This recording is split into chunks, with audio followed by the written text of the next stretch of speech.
মা, তুমি এই মাছটা দিয়ে আজকে কি রেসিপি করছো? আরে সব সময় তো আমরা ঝাল বা সর্ষে বাটা দিয়ে খাই আমুদি মাছ।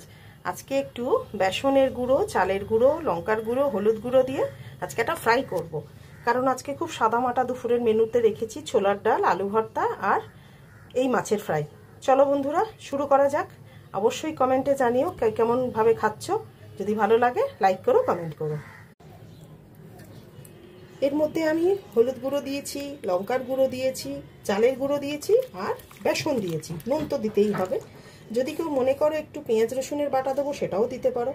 এটা হচ্ছে আমুদি মাছের ফ্রাই। একদিন আমুদি মাছের ঝাল করে দেখিয়েছিলাম, আজকে হচ্ছে আমুদি মাছের ফ্রাই। জানিও বন্ধুরা কেমন হচ্ছে।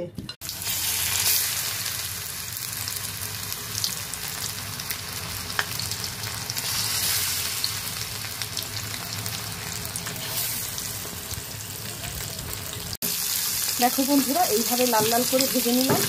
গরম গরম ভাতের সাথে ডাল দিয়ে মেখে এই মাছ ভাজা যা লাগে না, জাস্ট একবার ট্রাই করো।